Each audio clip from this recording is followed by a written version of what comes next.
Good evening. I'm going to call this joint session in order. We will begin with the Pledge of Allegiance led by me. I pledge allegiance to the flag of the United States of America and to the republic for which it stands, one nation, under God, indivisible, with liberty and justice for all. Thank you. You may be seated. I do appreciate everyone taking time out of the business schedule to be here. This is a meeting just for planning and for future planning and for the city and county. I am going to switch the order of business. I know the letter stated we're going to do the public safety first, but I want to study House Bill 1167 first. That way John can get his portion done and then man the TV for when Adam gets on. So House Bill 1167, John's going to do more explanation of that. John and I took a trip to the State House trying to understand this and the impact it's going to have. Because it's going to impact not just the city, it's going to impact the county, it's going to impact the schools, it's going to impact the trustees. There's a lot of impact here, and the state gave us zero methods to pay for it. So fortunately, we're ahead of the curve, but we see there's potential for more coming down the pipe. So John, I'm going to turn the floor over to you. I have a few copies of the bill. If any elected officials didn't get one, anybody need one? Dale up here on the here in the front. It's really exciting to read. The interesting thing about this bill is that when I first looked at it, it looks really short, but it's not. It references several other portions of the code, so I'll try and go through that as much as I can. Understanding, of course, that we've got an attorney here who can help with that as well because it is state code. Go ahead and give me control.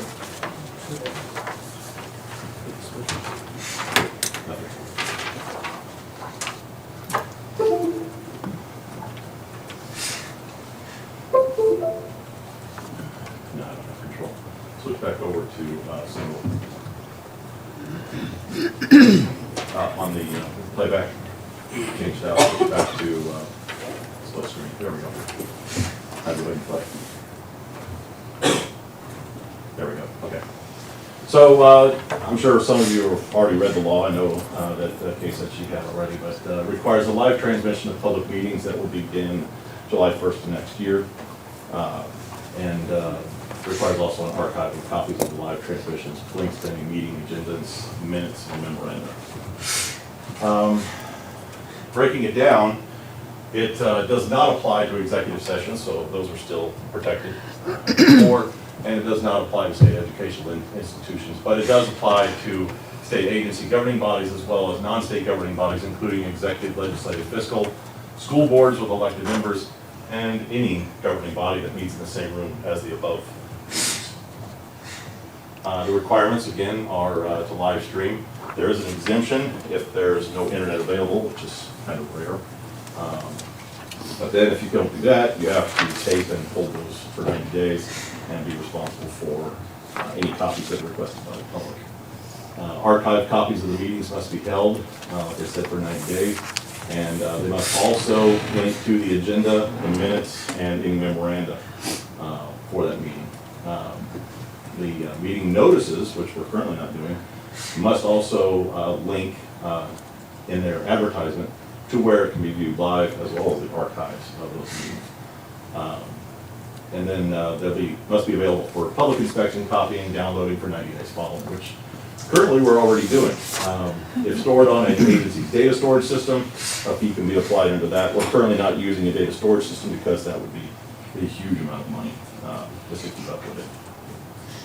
And then there are exceptions. Like I said, technical failure does not mean that the governing body cannot conduct the meeting. So for instance, we did have a technical failure with live streaming the county commissioner meeting before last because Metronet went down all over the place. So we were not able to stream out from the courthouse at that time.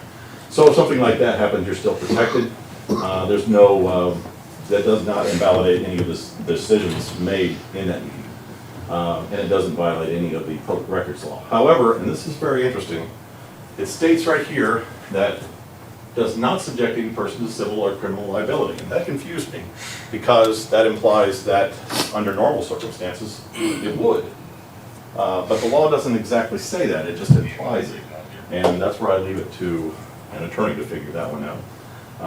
Because it does lie under chapter 1.5, which does have penalties for noncompliance.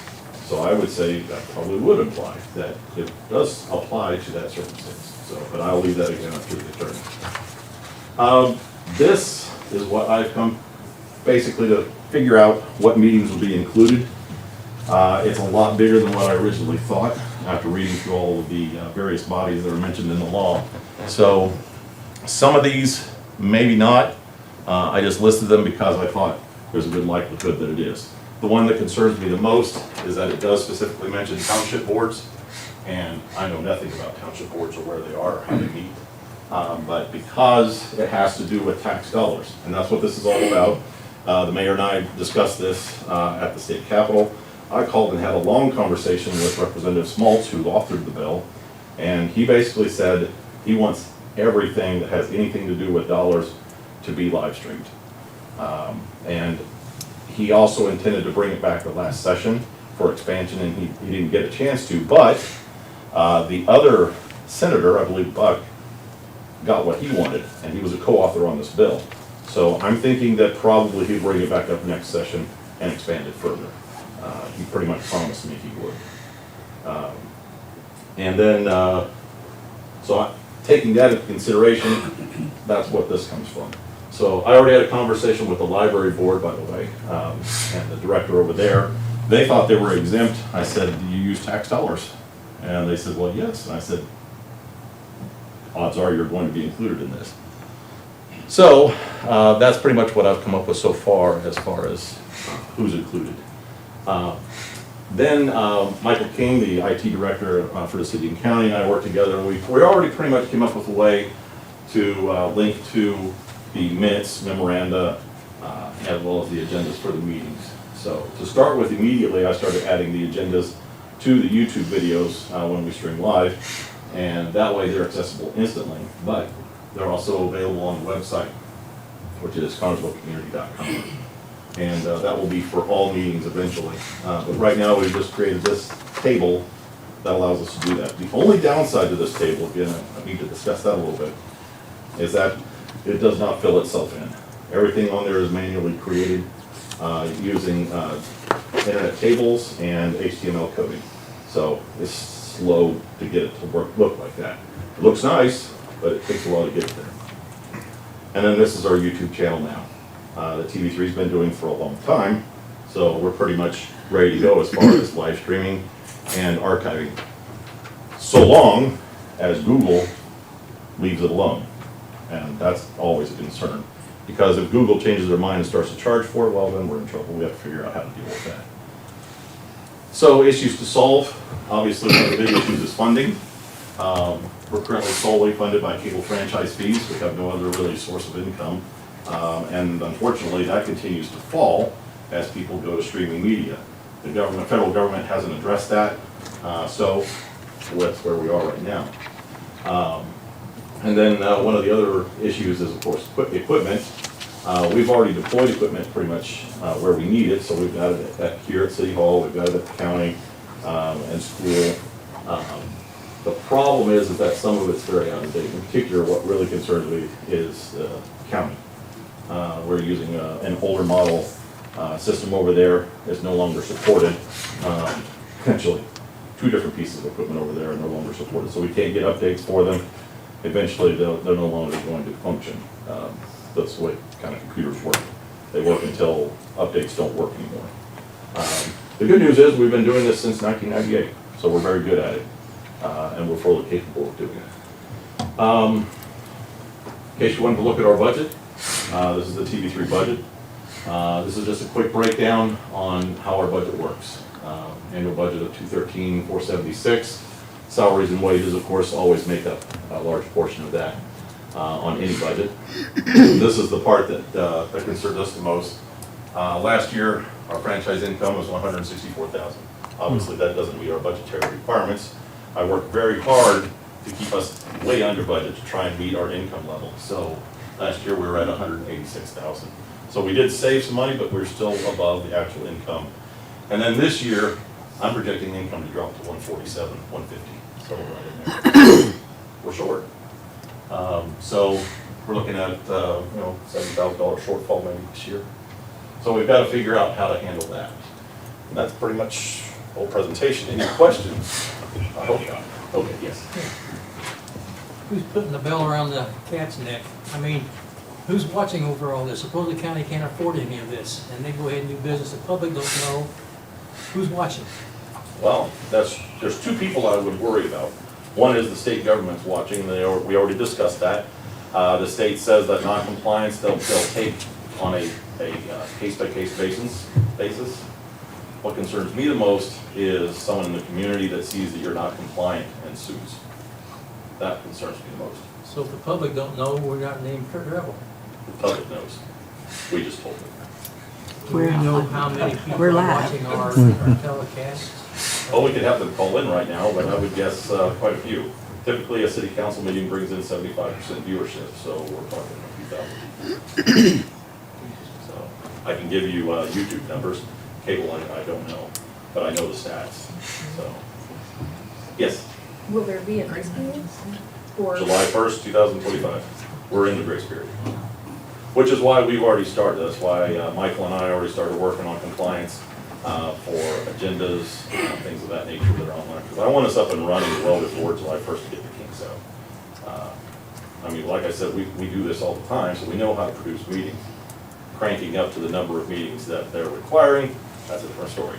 We have to figure that out because there's only two of us, Justin and I. That's the real problem we're facing, because we're trying to figure out how do we want to continue providing the services we provide, but they've also now included a whole bunch of new meetings. And case in point is, we have a meeting in here, next Thursday, and I have a meeting in my meeting room over here, because we got to record them both, but they're going simultaneously. So it makes it very, required under this bill. yeah, so it makes it very challenging. Now, fortunately, John said, our equipment, we upgraded. We took our ARP dollars and upgraded our equipment. We saw early on, we knew after COVID that everything, technology was not going to change on meetings. So we went ahead and invested the money into it. We upgraded all of our cameras, the TVs in the conference room. We just took the initiative. Glad we did, because now we don't have to take that initiative. But most communities across the state have not, and they don't have a way to do it. So it's a struggle. We talk about it at mayor's conference a lot, and they're still trying to figure it out. The answer we come up with is we showed them the numbers, we showed them the costs, we showed them our budget, city budget. We showed them everything, like, we don't know where we're gonna do this, and their answer was, you'll figure it out. That's the answer we get, which is uncommon. I've heard that a lot from state legislators. It's starting to get really annoying. I shouldn't say that, but it's getting very annoying. So that's why we want to bring it to everyone's attention, because we have some money tucked away in savings. Ron's been very frugal. We don't like to use that money. We like to use it for equipment purchases and different things. But that's only going to last for so long, and we got to find a way to fund it. The problem is now we have to find a way to fund it. Now we're being mandated to fund it. So that's going to be the other issue. So even with the schools, we've been talking, how do we cover the games? That's a big draw to our community, as we do live stream our games. How are we going to do that now? Because all of our focus is going to be on that. So it's going to be, I don't know what this looks like. That's why I wanted many minds in this room, and everyone can talk about it. I don't care if you're an employee or not. You got a good idea, I want to hear it. Because we're trying to find a way to do this. TV3 is a very valuable resource that we are very fortunate to have. And we are ahead of the curveball. I even try to get state legislators, the authors, to slow down on the bill and use us as a model or a test to see how you can implement it in a small community. Wasn't even interested in that, were they? They're just like, nope, this is what we want, get it done, get it done. I do want to point out too, I didn't put it up here, but this bill passed almost unanimously. Yeah. They presented it as public, open, and they love transparency. And they especially love it when we're transparent. So they like to make us transparent. I love the transparency. That doesn't bother me. The problem is they're forcing on us without helping us offset the cost. And they know there's a significant cost. So, as part of the streaming platform, we're gonna have to have a common platform everybody operates on. Do we have to make it available for public comment through the No. legislation? No public comments required, just public access, which is what we have currently. Right, that's good. How many additional employees will you need? How many what? Additional employees will you need? I don't know, what I'd like to have is an expansion of my part-time budget. Currently, I think I've got 8,000 annual in there, which I try not to touch right now, because we're not needing it. But that's what I'm looking at, is part-time addition, rather than full-time. Yes. I'd recommend maybe contacting some of the colleges and see if they have students that would want to do some internship. We work with them hours. already, and we work at the high school a lot. So it is possible for us to pull from there. As a matter of fact, we already do. So we have a list that we pull from now. Is there somebody else? Where you need extra equipment? The one that worries me most, again, is the county. That one's way out of date. It still functions. It worked today. It didn't work, 2 weeks ago. So, but eventually it will fail. So what we're looking there is we're going to need to invest $10,000 to $12,000. You need to have a nail strong. Well, this I one, knew this was coming. that's what happens when you sit in the front, Dan. Yeah. Is That's there a what- way you can, like, the subscriptions and all that stuff, charge for the, No, no? no. The law specifically says it must be available for Free? free. Yes, no. They make it more complicated for us every time we turn around. Yeah. We've asked every question possible we can think of, and the answer we got was no, no, no.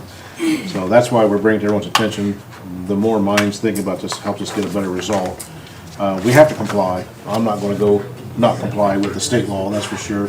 We just gotta figure out how we're gonna do it. And if we have to change how we do business, we gotta do that. I don't like that model, so. John, why don't you ask Rita to go donate it? Oh, yeah. Yeah, seriously.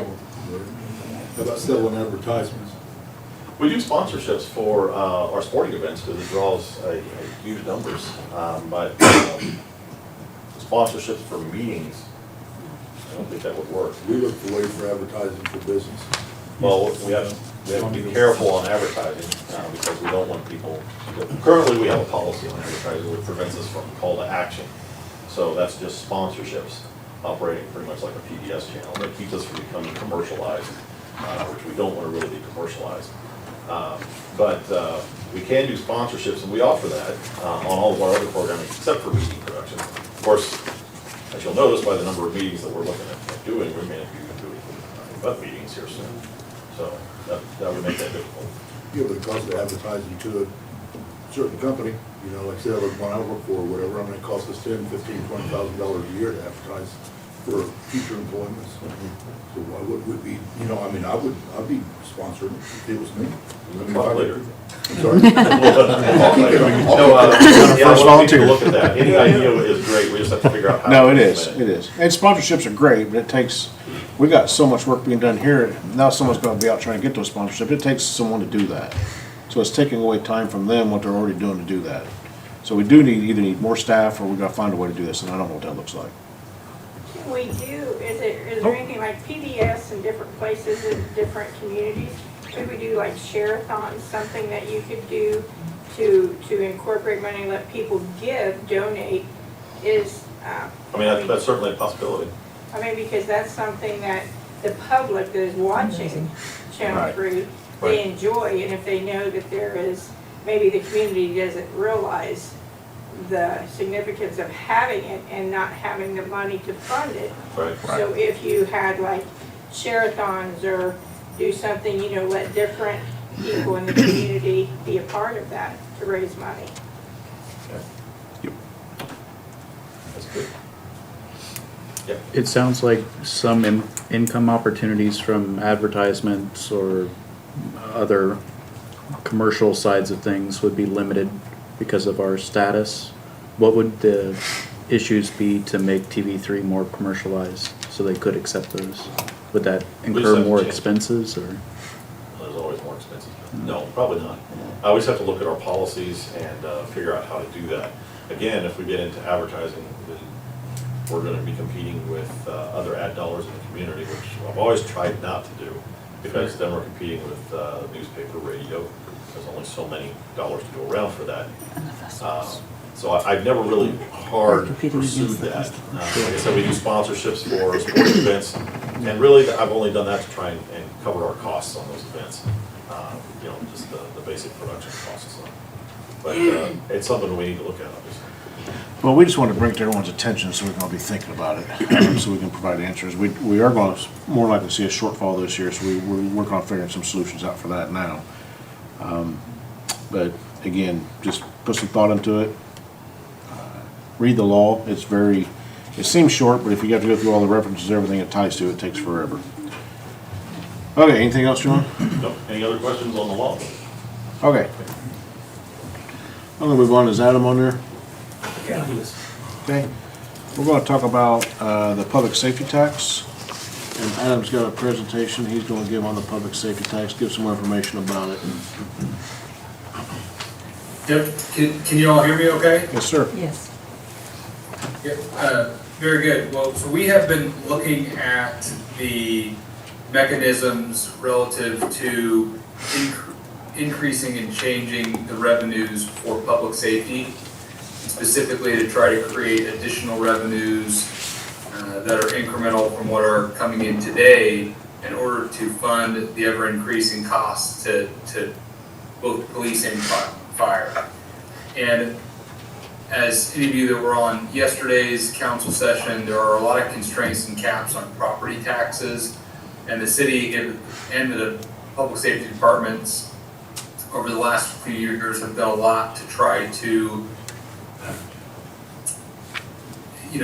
use and be prudent within what they have. With that said, we're still looking to try to see what other opportunities are available for the city. We've been working with the Department of Local Government Finance as well as your local council to evaluate an edit to the local income tax. So in this case, local income taxes are subject to a maximum expenditure rate within the state of Indiana. Right now, the city of Connersville and Fayette County are below that cap, and the total amount of dollars generated could be increased and denoted specifically for public safety. The increments there are usually in basis points or in portions or percentages of 1%.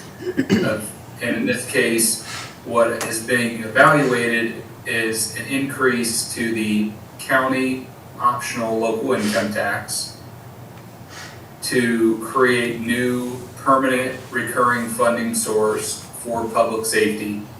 We have looked at, in our researching, the various different approval workflows. We're double checking our assumptions with the Department of Local Government Finance that has been referred to the corporate office.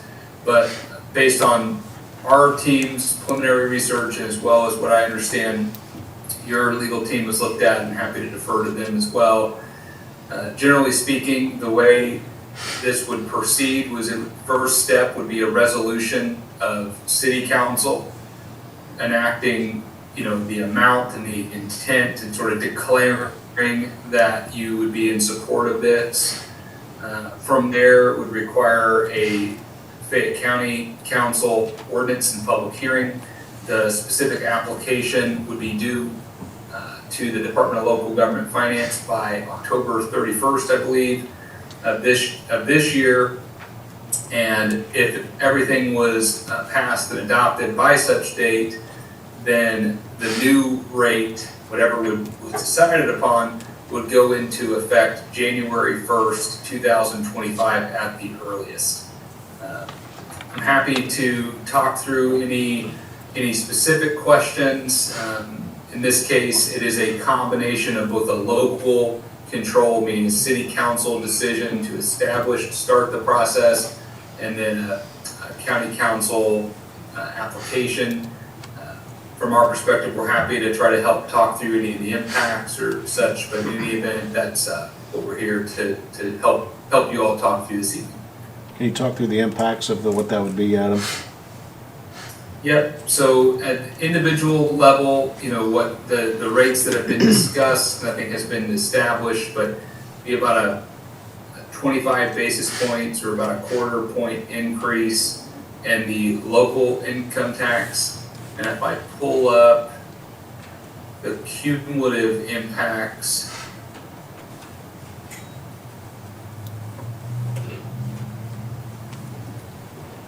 One second.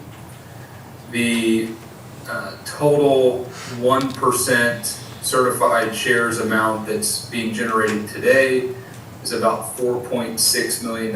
So this would be estimated at a 25% basis would generate on an estimate in 2024 dollars about $1.1 to $1.2 million in additional revenues to fund public safety expenditures. It would be subject to appropriation and all those things going forward, and it would go, that additional monies, whatever rate would be established and approved, would go into the local income tax distributions that the city receives, and this would be an additional amount above and beyond what is currently being received in the form of certified shares, property tax relief, what's being received for the jail, and then the special purpose edit tax as well. So all in, the current tax rate, when you stack all of those together, is 2.57% of income. And really then it just comes down to what rate is ultimately recommended and enacted. And I believe the only requirement is that those are presented in basis points up to the maximum amount. You got any questions for Adam while he's here? Okay, I'm gonna give you a brief I'm sorry. Go ahead. Go ahead. Adam, do you want to go back to what we had in the last couple meetings where we talked about, let's say this passes and it's put into the budget, and then what safeguards are there to be able to protect that money and ensure that budget for that department doesn't evaporate out the back end? Yeah, it's a good question. So the closest that I've experienced with that was a ordinance that adopted a food and beverage tax. And in that case, the council, by the ordinance, restricted, so there'll be a fund established for this and for these revenues if they're permitted, in the council in that case, in the actual ordinance, ultimately restricted the uses therein to those public safety proceeds. To backstop that further, each year, each budget cycle, the council will have to be provided a full budget proposal, both of all funds, and ensure that that new amount of money isn't being sort of replaced or backfilled and money is sort of moving away from current. So that would be the two ways that I have seen that council's initial intent could be protected here. One is on the actual fund ordinance and the sort of eligible uses of those dollars that hit that fund. So in other words, you restrict the new money specifically to that purpose. And then secondarily, you use the annual budget cycle to ensure that it's not a situation where that same amount of money from property tax has been moved from public safety to something else, which would be potentially, in conflict with what the council's original intention is. So those would be two ways that I personally know how and have seen other communities sort of safeguard that interest. Because at any point in time, the council could, vote down a budget proposal that violates any of those items. And then secondarily, the clerk treasurer's office, along with the state board of accounts, would be making sure that expenses from that specific fund match the original charter of that fund. I would be curious to know what falls under public safety. It can be defined, but broadly speaking, it's personal services, it's all costs related to the deployment of services related to that. So I think ultimately the city can define that. So that could be 911, it could be police, fire department, any number of different agencies that are involved with public safety. Can you hear Adam?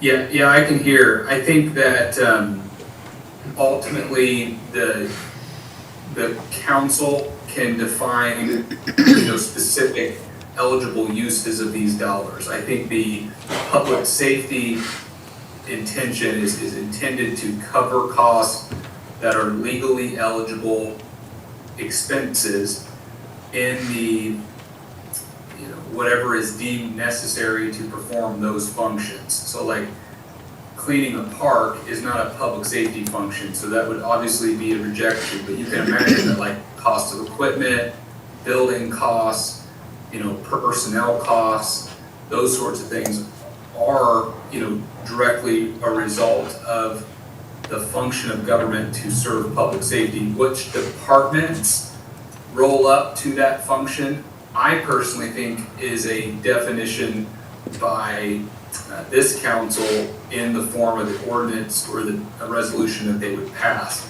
You'd be supporting those expenditures of funds to either specific departments or specific uses of dollars. Jeff, doesn't state code already dictate and define who a first responder is between EMS, fire, police, 911, as well as jail staff? Are you asking me? Yes. Yes, I mean, I'm not familiar with this specific code, but they are clearly defined. But this board can, I think what he's saying is this board can define it themselves and probably even narrow that in. I don't think I've talked to a lot of people about this. I don't think that's gonna be an issue. Like, I don't think there's gonna be, if this passes in any way at any level, is to try to usurp it and use it for parks or something like that. I mean, I think it's gonna be specifically for salaries for first responders. So I think we can define that very clearly. To get to your question, your concern, I don't know. I'm unaware of any mechanism that we could pass something that would indicate that this money is only going to be used for that. Which we will. We'll pass something that says this money is only going to be used towards salaries, right? We could say not towards equipment or anything. It's just going to be towards salaries for first responders, which I think is your concern, right? That doesn't mean that a council 10 years from now couldn't try to take monies that they usually were using towards salaries and move those away. You see what I'm saying? Does that make sense? Yes, but that would then affect something else within their budget. Right, but If you can guarantee Right. that all this money, 100% of the money, from goes this into tax raises and will go benefits, towards salaries for first responders. I then it think that can't go is. away without noticing a difference in your annual budget level. Sure. Now, if I only put half of that toward first responders, and then take the other half for the first year and say, okay, you got the total amount, but then the next year, take part of that out because we only spent half of that on raises and benefits, and take half of that out through the general fund, then your annual budget drops down again. That occurred in the sheriff's department. And that's what we're trying to avoid, or I want to try to avoid here. If we're gonna put this toward public safety, then let's keep at our current level and only increase it by what this is raising. You're saying follow this corresponding increase every year, that this goes up as far as the number. Correct. Make So- sure that goes towards So let's say raises. we put everything toward raises. We're not gonna increase anything in the budget necessarily. We're giving this tax money toward those raises and benefits, right? So then if we need something else, that'll be our current level for our budget right now. And then let's say next year, we need a fire truck, we need an ambulance, we need a police car. Then that would be added on to that annual budget then. Because we're gonna need to stay where we're at, if not increase. We're already behind the curve. Well, I don't think there's a single person in this room. So that's why I'm saying we need those safeguards to ensure that certain politicians, the change of the weather doesn't affect how they're bringing in money. Can I say something? I would just say, I think there's reasonable protections that the council can take in the form of the resolution, basically declaring the use, and then the reality that each year the council also gets to appropriate the total budget. So I think you have reasonable protection. You can see if there is such a dip. I would also say, while that has happened, I want to be respectful of that scenario. I think the nature of what's being discussed here is, I don't know the sheriff example, I wasn't involved in. What I can tell you though is salaries are permanent and they only go up. So the idea that there's a risk that there's going to magically be some sort of budget reduction somewhere else, unless there's a staff reduction, I don't see that as even a remote possibility. So I think this is, well, I think my understanding of the intention here is that this is additive and it creates additional resources for public safety both now and in the future. And I think what you'll see is that additive. And I think there are, ways that you and council can protect yourselves from some future bad actor that tries to take that away. I think each year council has the opportunity to kind of see that trend and essentially just vote no on that budget proposal. You had something, you had your hand up? We met with the county, the city, 9-10 years ago, we talked about the local safety tax at that time. And the city decided to do their own thing. County was kind of forced into looking at the jail lit tax. We did that begrudgingly. We didn't want to raise taxes for the taxpayer, but we had our backs were against the wall. We had rising expenses with jail staff. They were leaving, sheriff's department was leaving. We were training people, they were going somewhere else. We were losing good people. You can't get somebody to do that work for 17, 15 bucks an hour to deal with what they deal with in a jail. It's not fair to these guys. And I've had residents call me and say, Mike, you can't pass that jail tax. If you do, I'll move my operation out of Fayette County, blah, blah, blah. And we put it in there and we carefully worded it so that it could be used for only certain things. We were aware of that each and every budget cycle. We look at that, we use it for jail purposes only. Related to the maintenance, the funding, the operation of the jail. So we can take our jail staff wages out of county general, and now put them under the jail lit tax. And we don't go for a free-for-all, spend every last penny of it. But we try to make the best use of that money as we can. But one of those residents that kind of called me up and said, hey, I don't want you to do that, I'm gonna move my business elsewhere. Called me back a year later and said, you know what, you were right. You're doing the right thing with it. The taxpayers see that you're using it for the right purpose. That's not going to say Mayor Frank's go-kart track or some stupid thing like that. Go-kart track? It's the right thing. I didn't get the keys to that. But like you said, you can't guarantee what a future council is gonna do in 10 years from now. We have zero control. All we can do is hope and pray that they follow the lead that we set, and it's used for the proper funding sources. Yes, sir. You guys are talking about salaries and all that stuff for first responders. Have you thought what you're gonna do for the volunteer departments in the county? They're doing the same job as everybody here that's paid, so that's another thing to think about. That's the county, we don't have anything to do with that. Well, that's what I'm saying. It's county side. I know. I just wanted to, Will this money be going to just increase the, or basically give the active employees currently raises, or will this be expanding personnel? Just raises. Expanding personnel is another need, but we're not there yet, and let me tell you why. I mean, the reason we brought this to point is I don't like increasing taxes like anyone else. No one likes to pay them. But 78% of our budget goes to employee personnel costs right now. That leaves 22% for everything else, which is not much. That's why we went for, correct me if I'm wrong, some of you guys were here 13 years plus with 0 pay increases. How many of you were here when that happened? When there were several of you. I can see. So that's a long time to go with 0 raises. What's that do for employee morale? So the predicament we're in, we've created over several years. Sure. But now we have post-COVID, and you can see what their wages have done. I mean, it's gone up.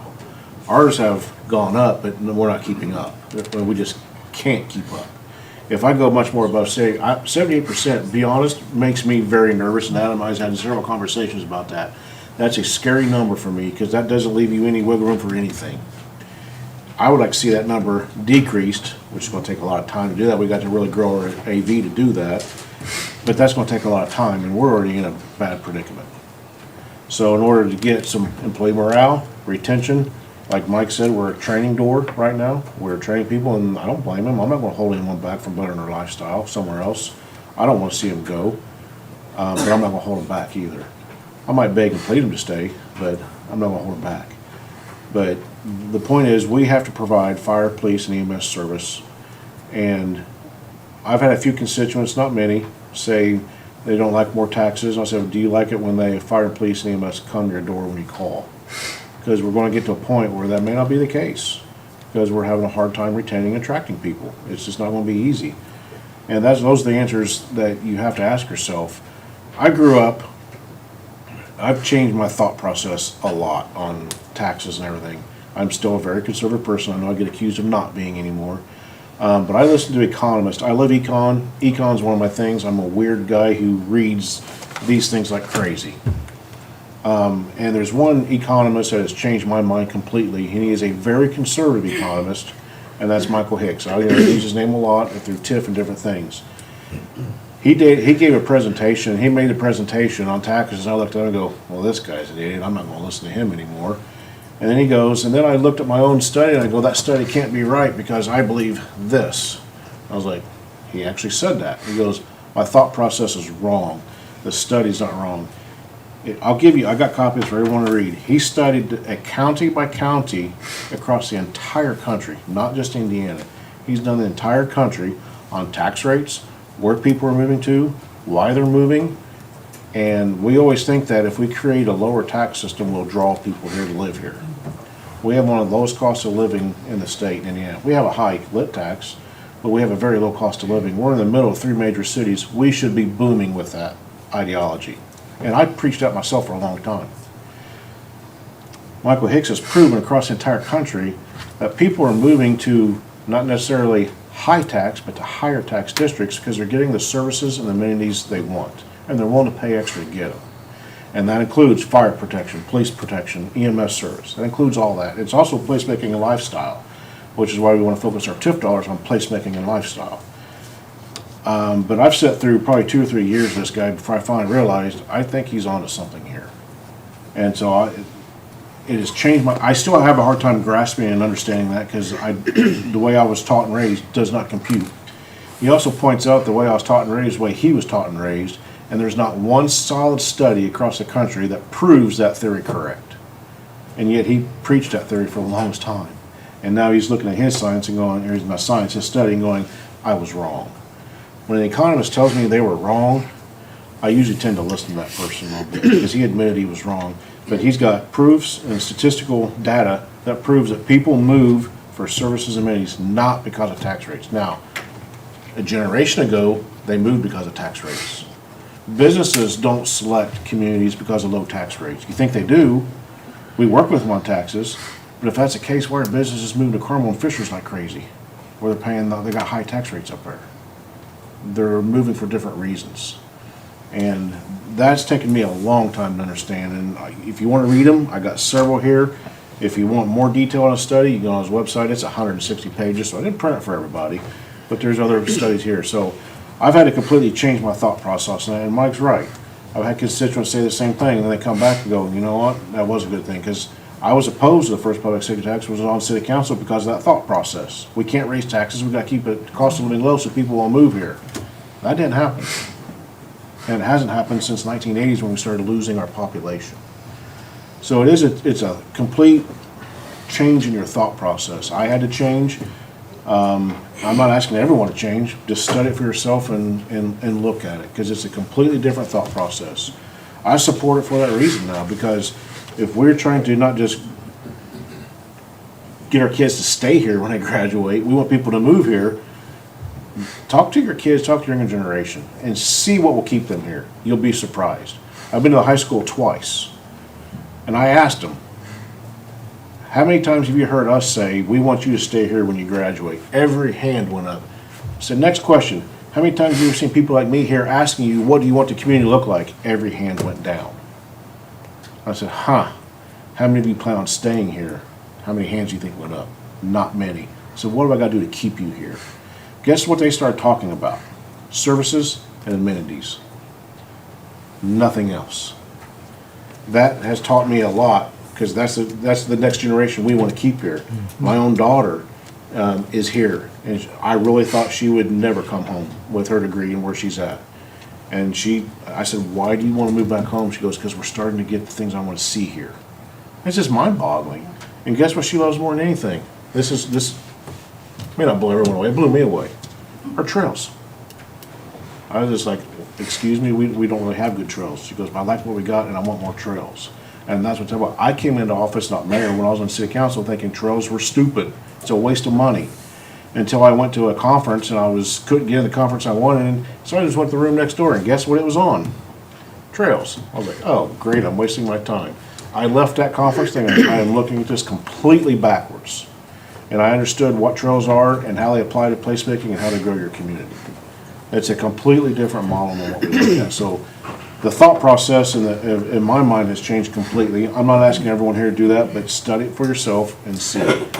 Because that's the direction we're trying to take it. We want to create the service amenities so our community has a great place to live and we attract people here because we have to grow. Yes, sir.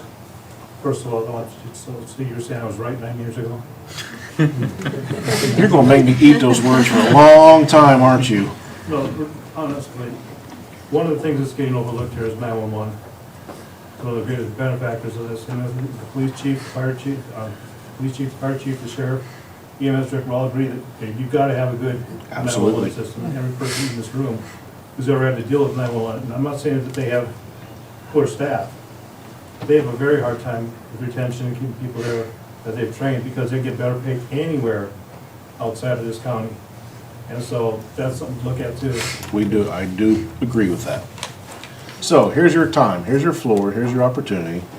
This is a discussion we need to have as a community. That's why we got several here. We got Board of Works here, we got commissioners here. They don't make the vote, but I value their input. There's a lot of wisdom and a lot of history in the government sitting in this room.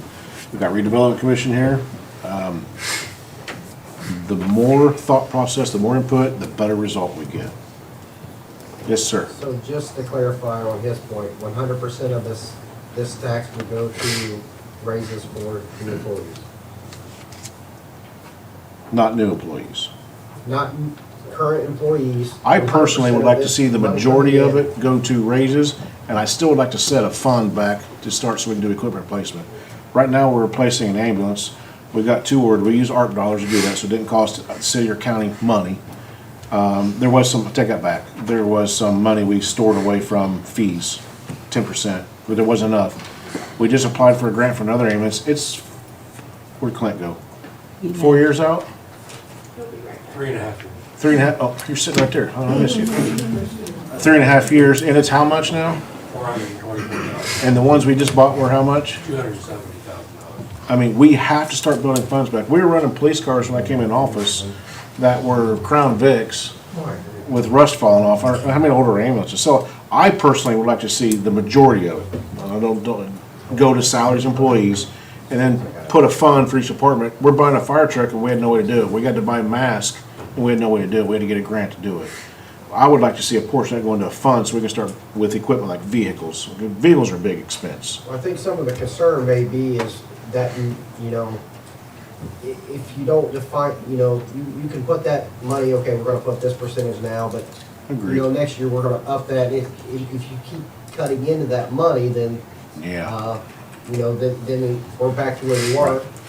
My whole intent, I can't speak for everyone here, but my intent is for salaries. I want to get the most bang for the salaries that we can. Yep. And if you figure, Adam, I'm just gonna give you some quick math. I could be wrong on this, but I looked at just fire, police, and EMS. If I did a $5,000 raise, that's gonna eat up about half. Give me the number. Was it close to $500,000 or was it under that? I think that's about right. I can double check that, but I think that's in the ballpark. You gotta add FICA, workers, there's a lot you gotta add to that. So it's around 500,000. So if you take 1.1 million and we split it, because the county gets their portion, that's gonna eat up about all of ours. So majority of it, if not all of it's gonna go to salaries. I would still like to establish the fund to put money way back for equipment and stuff, but my intent is for salaries, because we've gotta beef up salaries. I think majority of the people in here would agree that the money should be used for salaries. That's where I'm at. Mayor, I don't think any of us here in the council or city council could give a 100% definitive answer. That's going to go to salaries or whatever. Each council has to decide for their entity that they deal with the city and county. And so how it's going to be split up. The first thing first, it either has to be passed or not passed. That's the first step. And then it's got to be decided upon after that how it gets divided up. Whether it's for new employees, whether it's for salaries. So the county and the city is gonna do things a little differently, depending upon what Right. their needs are. Right. Thoughts, comments, questions? This is your time. Yes, sir. So roughly, how much is it gonna cost each family You hear that, a Adam? year? On average, what would it cost each family a year, or taxpayer? Do it per taxpayer, I think it's easier. Yeah, good question. So, doing the math, assuming, I'm just gonna start at $50,000 salary, because the math will scale up and down the same. Assuming a quarter basis point, so a 1/4% increase, denoted specifically for public safety, they would see $125 per year increase in income taxes. And then obviously if the salary is higher or lower, it's gonna adjust accordingly. And that would be on their personal reported taxable gross income. Good question. Adam, that's per person, not per household, right? That's per person, and that was assuming a $50,000 salary, so the way the math would work, if you have any constituents that would be curious, is it's the taxable salary, and then it's multiplied by 0.0025, just assuming a quarter point. I think that's still what's being discussed, but that would be 125 incremental new dollars. Thank you. Yep. You need to also keep in mind, as that tax is raised, we will be paying that additional taxes. That's what I was talking about, the FICA, the workman's comp, all that goes up. Yes. Yeah, I would also add one other thing, that annualized impact, the way that local income tax is withheld in the state of Indiana is it's basically, in most cases, like a W-2 employee model, it's withheld per pay. So if you take that 125 divided by 26 pays, it's about $4.80 per pay.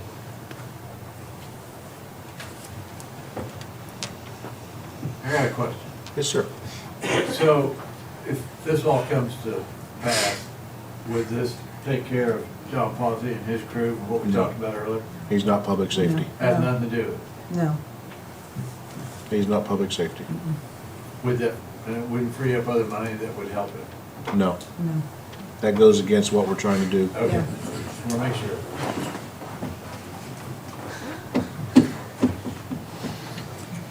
But going back to your comment again, was I'm not too concerned about 2025. I'm concerned about 26, 27. Long after I'm out of this thing, it's gonna get eat up. And that's my serious concern, because we're gonna have a vacuum of experience, and that's what I'm nervous about for any of y'all going on a call. You've got experience that somebody else doesn't have. And when we have an influx of brand new staff and a loss of a lot of experience, especially all at once, we're gonna eat that in other areas too. Yes, sir. I mean, I'm for the tax, and I agree that the employees need to be able to get a raise. How many times have we seen in the last Board of Works meetings, several, that we've seen resignations upon resignations upon resignations? How many times have we had to be able to pass from the city council on approval to be able to buy new equipment? The city doesn't have that much money. Like Jalen was saying, here in the next 3 or 4 years, all those cars, or all those ambulances, or all those fire trucks are gonna start coming due again as major repairs. We got trash trucks, we got fire or ambulances that we're trying to be able to buy. I believe Clint said that it jumped up 40%, 30% just by having to wait to be able to get a new year model. But I don't want this all to be focused on salaries. I think it ought to be focused on overall perspective. Equipment, I mean, we can't just focus it on salaries. I mean, I am all for retention of employees. We got some of the best employees we have, but we can't be focused on salaries. We gotta be able, and I think that also up front, that the city and the county have got to get together and figure out where this money's gonna go and what percentage is gonna go to what. If we go into this and we think, okay, we're gonna have this money, is it gonna become a squabble? Are we gonna be fighting over money again? No, it's You know? it's an automatic split, just the way county taxes are done now. We can't tell a county what to do with their money whatsoever. I understand. It's a split done at the state level, so the split, we don't bicker about, I mean, that's the state level. And Jane, where'd she go? There you go. She can probably explain it better than anyone. Yeah, it is set by statute, and it would be based on population, so like right now, the population difference, the city would get 57% of that, and we would get 43%. Yeah, there's no bickering there. I think these guidelines need to be set up front of what going to equipment, which was salary, so somebody doesn't, get offended. If they think that 100% is gonna go to salary, sitting on the councils. I think what Adam was saying, that's the yearly budget. I don't think you can set that, I mean, take that wrong, I don't say you can't, but that's where the annual budget cycle goes. Is that what you were talking about, Adam? Yeah, that's right. Yeah, I mean, as counterintuitive it is, this council can't bind really a future budget. So each year is its own sort of determination. So the annual budget each year will be very critical in this, and then ultimately, just for that matter, any budgetary amendments enter the year would also then, for the same reason, be important. Yeah, it would just be the budget process would be the control.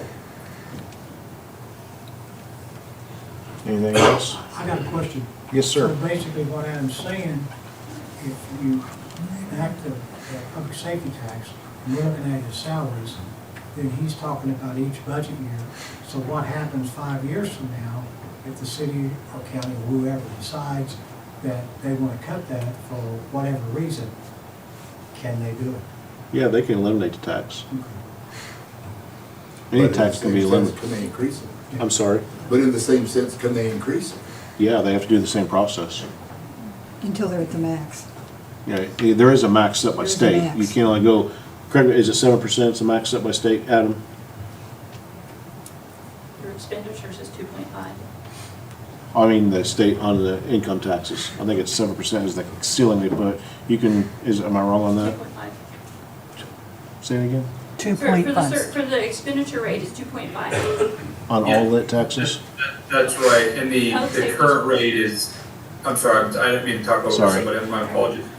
We're on two different wells, so it's 2.5 just for public safety, but overall. No, it's not just for public safety. Your certified shares, public safety, economic development, and correctional and Gotcha. rehabilitation facility rates are part of the expenditure rate, and the maximum expenditure rate a county may adopt is 2.5%. There you go. And you're at 2.57% today.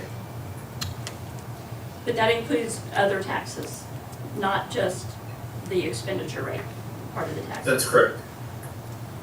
Yeah, Adam, correct me if I'm wrong, but the only one that could change that amount, the tax percentages in cities since they enacted this. You'll be the ones that enacted. The county cannot come back and change that rate. I apologize, I had a little bit of hard time hearing that question. Could someone repeat that? The city is the only one that can change that rate, the tax, not the county. And Adam, I'll take that if you don't mind, and tell me if you have a different opinion.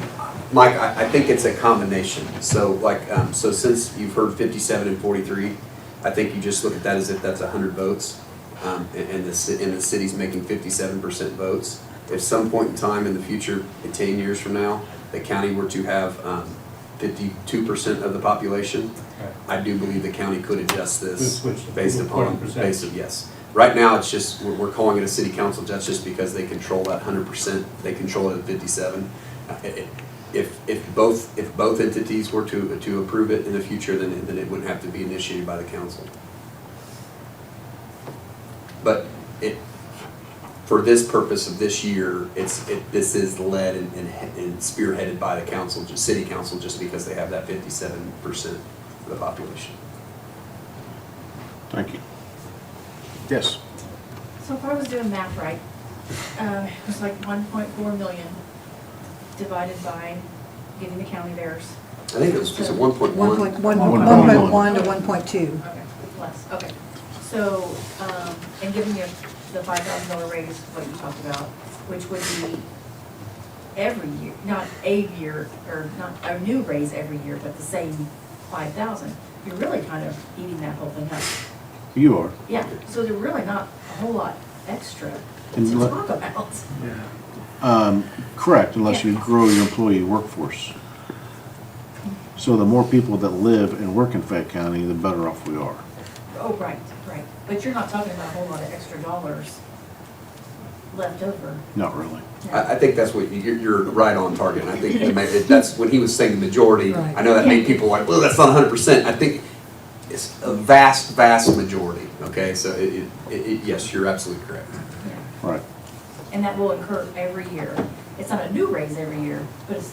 Right, it's still your gonna, salary. it's gonna cover that So, yeah. 5,000 perpetual, Yeah. really. I have a question. People that work outside the county, do they pay that county's tax, or do they, we get that coming in here? That's an Adam or Jane. You pay where you reside. So even if people are working in Richmond or in Annapolis or whatever, They're paying that here. we're gonna be getting that money coming in. That's Correct. I pay Fayette County every year, and I'll come in. Which is another reason you want to encourage people to live here. I mean, that's the big deal about getting people to reside here. Absolutely. And it's kind of, the mayor, you know, he talks about why people move here. And you would think, I would have thought, honestly, before he and I got into heavy, I would have thought people move to a community based on their tax rate. I would have thought that was important. It's not. I mean, people don't say, I want to move to Connersville. I have buddies that move to, you know, bigger cities. They don't ever talk to me about what the tax rates are. They move for amenities and protection, and, you know, we're for all the things we say about this community, this is a safe community. It's because of these guys. I mean, fire protection here is phenomenal. Fire protection is probably as good as it is in the entire state. These things draw people here. And I mean, I think I can tell you there's not a more conservative fiscal person than I know than Chad, and Chad's wanting to do this because he believes that this will help draw people here and make it a better community.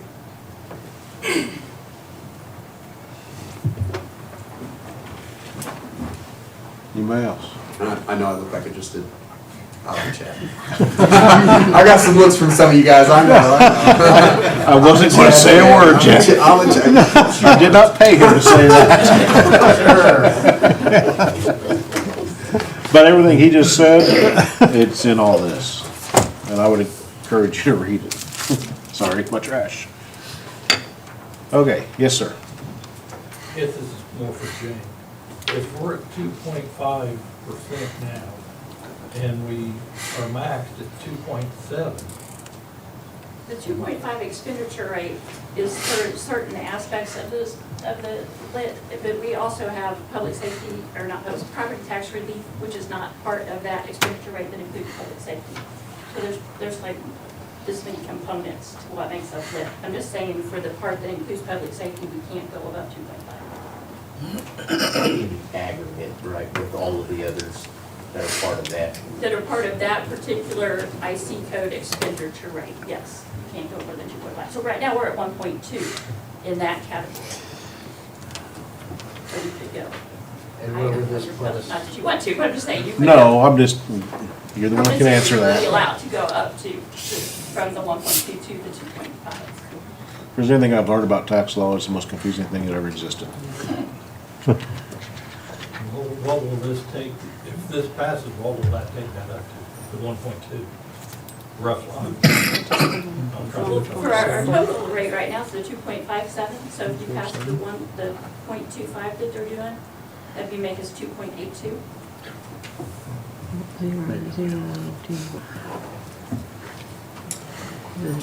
James, does the jail hit safety tax affect ours on the safe side? Yeah, it's part of that Okay. expenditure rate, For the combined. 2.5 maximum.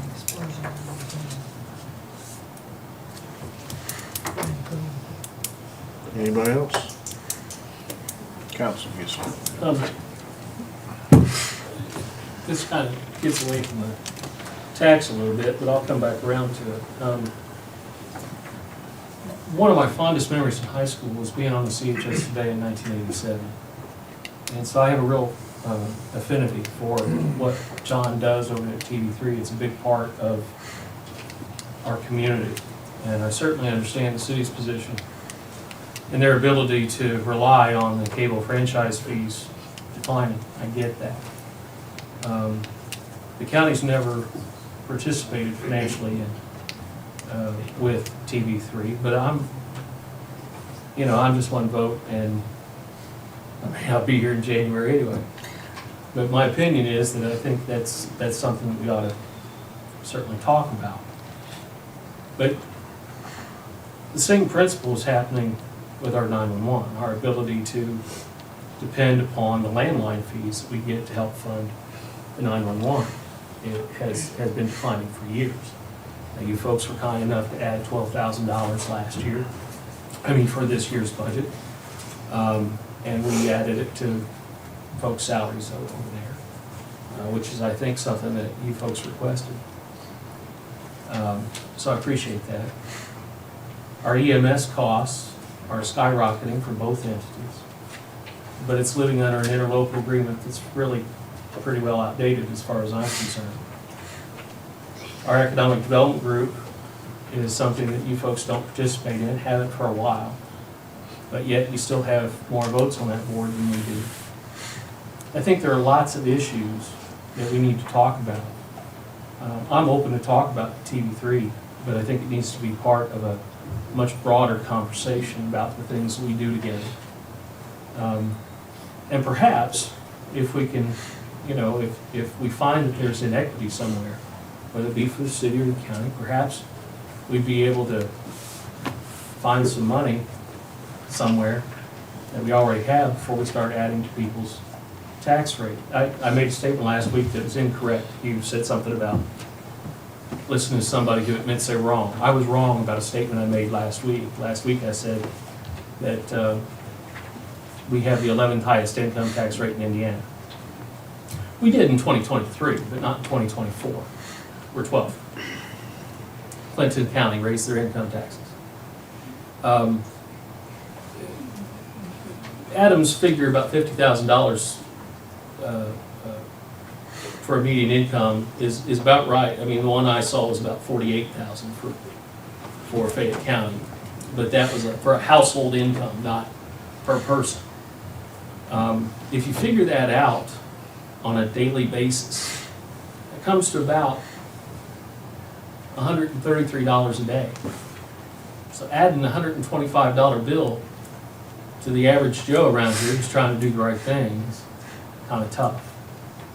I would just encourage the city council to meet with the county, have a much broader conversation before we start adding to people's tax bills. Thanks. 125 a year, right? Anybody else?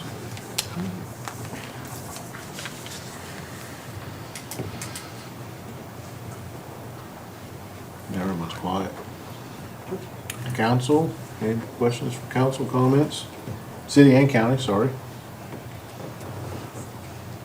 Well, I've been on the negotiating team for several years, and it's really disheartening to know that you really want to give raises, that they're deserved, but you can't spend what you don't have. And we need to find a solution for that, because we are losing people, and we don't want that to continue. I can speak firsthand to that. Well, you can too. Yeah. It's not been a lot of fun. No, absolutely You not. have to sit there and tell these guys that you can't do anything, and we're trying. But, it gets a little like exasperating trying to deal with it. Any other questions? Well, we got Adam, any other questions here? If not, we're gonna move on. Jen? Yes, ma'am. Somebody earlier, I think, asked a question about like volunteer fire departments.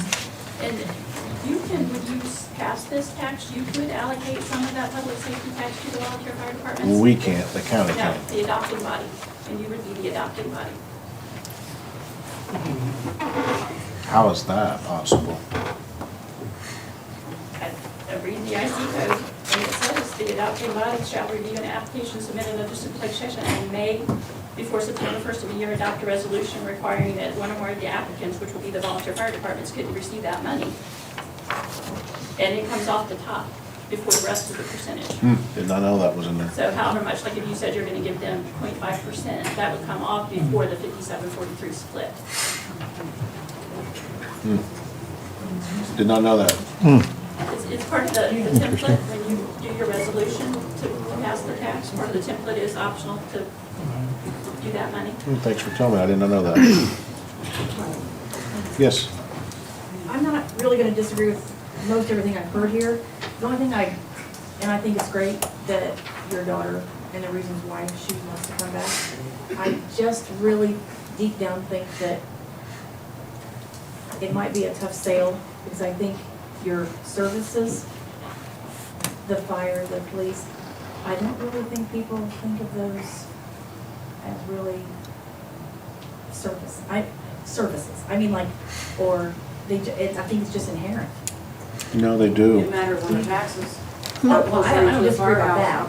I just think that It matters on their insurance too. I just think that that's Insurance, I mean. It matters on their Yes. Well, insurance. it- Yes, I see what you're saying. It is expected, not amenities. but if you're not providing it and they don't feel safe, what are they gonna do? Right. They're gonna go somewhere where they know they're gonna feel safe. Well, That's I the agree with that. difference. I agree with that, but I don't think if you move from the city to the county, it's gonna take a few more minutes maybe for a fire department to get to your house. But I don't know that that's really high on the priority list. Should be. I mean, The city fire can't cover every square inch of Fayette County. It's not- I'll give you an example, even with my daughter, since we're talking about her, she's gonna kill me for doing this, but it hit home to me so much, because it was the time when I'm just trying to figure this out. I'm listening to my own kids thinking, I need to be listening to what they're saying. Her college roommates called her and wanted her to move towards Indianapolis. And they said, here's the apartment we want to rent, we really want you to come back and be with us. And guess what their sales pitch was? The very next statement. The trail's right behind it. That's all they said. What about the restaurants and everything around it? Yeah, they said it's good, but the trail's right behind it. That's what they're looking for. It's stuff like that. It's a complete mind change how I thought and how I think now. We got some younger generation in here and they're bobbing their heads, yeah, I mean, they get it. We're trying to, I want more Victors, more Garretts, everyone to stay here and move here. That's the future of our community. and I'm not disagreeing with you, I think it might be a tough sale. I just think people want to know a little bit more of what can be expected. That's understandable. I think, I agree, Connie, but I think it depends on the person. And I'll use my parents as an example, who lived out in the county until recently. So as they are aging, they've started looking, and we were devastated. You're giving up the family house, you've been there for so long. But their reason was, as they're getting older, they want to be here in town because the services are right there. You can't argue with that. So I think it just depends on the person. They're older, not young. I was gonna say, but do our young people think about it when they're 19, 20 years old? Maybe not, but wait until they start having kids. Then they're gonna be thinking about, where do I want my kids to go to school? What neighborhood do I want to live in? Where am I going to feel safe? Can my kid go out and play on the sidewalk? Or, I think that, when they are younger, 19, 20, they're really not thinking about all of those extra things. When they start having kids, they'll think about it.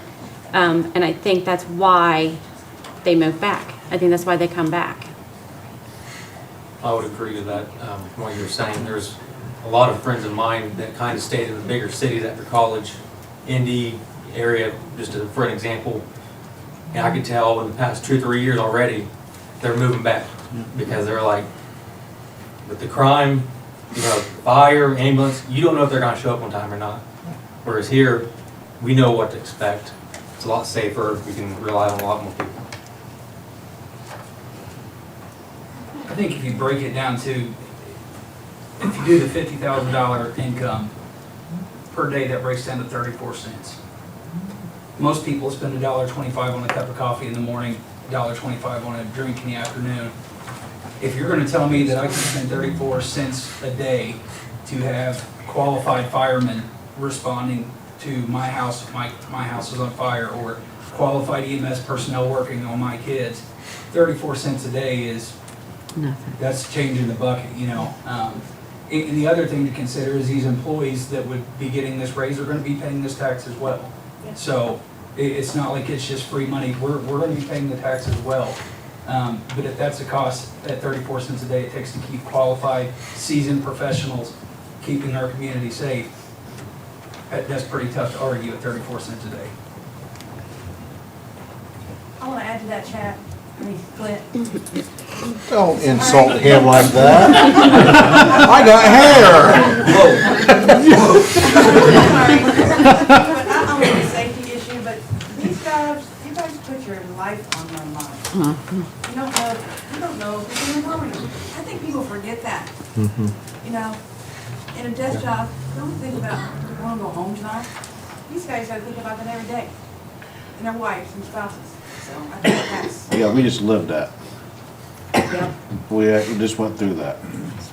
Because my biggest fear with that was, I was in Indianapolis at a training when I got the call at 12:30, and I was here. I was like, I can't stay here. I was more concerned about their mental health than anything. Because the last thing I want to do is call a spouse and say, your spouse is not coming home tonight, or a kid saying, Mom and Dad's not coming home tonight. That's my worst fear more than anything. So what they do, that hits home with me very close. Because it's true, what they do and what they do with, and that sent shockwaves to me when I saw a picture of our car all shot up for one, knowing that's what's coming their way over their heads. Every day. Every day. It takes a special person to do that. My daughter's one of those special people. And other communities have caught on to that, and that's just the market that we're in. The markets went up, other departments are paying, and guys are leaving. I've had, not really mayors have done this. I chastise mayors when they steal their employees, but I've had other police chiefs and fire chiefs go, yeah, we're going after them because we can, and we're going to steal everyone we can. Because that's the need right now. I mean, Indiana, last year we were 1,000 paramedics short. Is it still that way, Clint? I mean, we're starting to get some progress in that area, but 1,000 short in the state. What's that tell you about the competitive market? It's huge. Police is the same. No one wants to be a cop right now. You get abused out there every day. They're going after them. I want to protect them.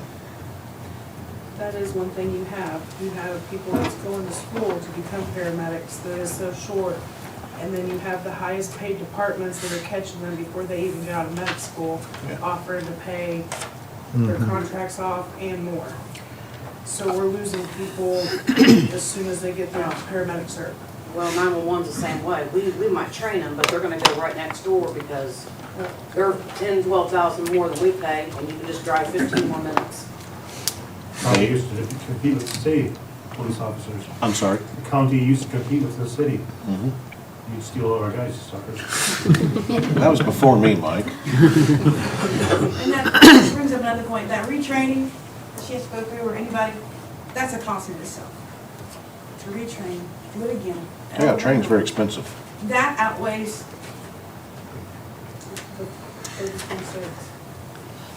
I don't think anybody's in disagreement, that we need to be able to keep our employees. I mean, we've got some of the best employees here. But, I mean, I gotta look back at, on the businesses that are thriving right now. So let's separate the two. On the businesses that are thriving, corporations are thriving because they're changing their model. What have we done now as a city and the county to change our model to where we can thrive? We're still city and county.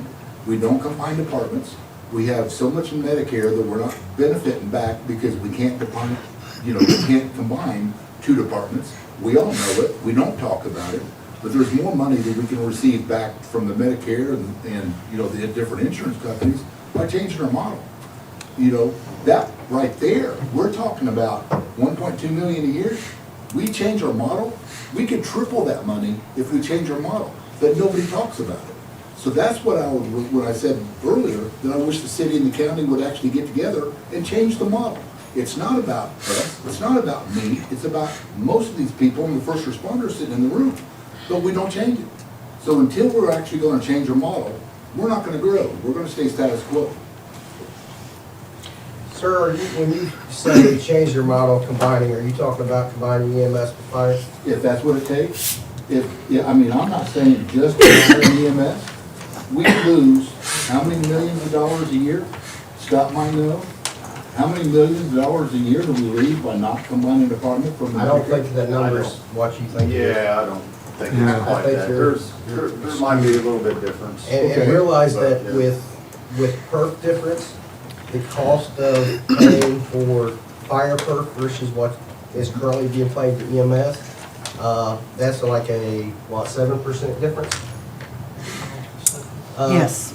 So you have an increase on top of what you think you're gaining here, you're gonna be losing somewhere else. I understand, but I also see where we have, the fire department runs out to be able to assist and volunteer. We have the volunteer that comes inside the city, possibly, to be able to help with a bigger fire. We got EMS that runs out into the county. Does the county pay for the city EMS? Yeah. Yes. Sure, that's what I'm saying. Yeah. Yeah, they pay for And it. the county assists the city. I'm just saying is to be able to look at the whole model, not just be focused on just the tax. You know, to be able to look at the whole model, is what I'm saying. We do that Let's deal with it. all the time. We look at the whole model all the time. But it comes up to what they see as the model and what we see as the model. Exactly. And we disagree on how it's portrayed. Exactly.